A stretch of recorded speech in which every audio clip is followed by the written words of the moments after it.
the hottest, the latest news and public affairs. Balita nga malapit sa pumuluyo, adlaw-adlaw. Daily News Central. Philippine National Police magapatuman sang pagbag-o matapos ang pagpatay kay Police Master Sergeant Romulo Galvez. Yaring report. Ginpahayag ni Philippine National Police Chief Police General Jose Melencio Naltates Jr.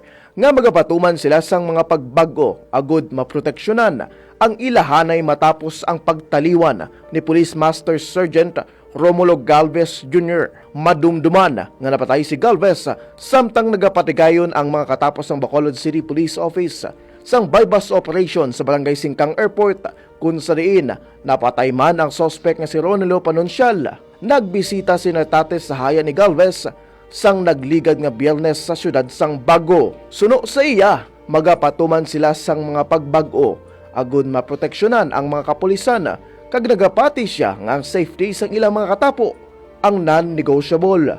Gindayaw naman ni Naltates ang sakripisyo ni Galvez nga suno sa iya nagapabakod pa sa ilang determinasyon nga mapadayon ang ilang misyon.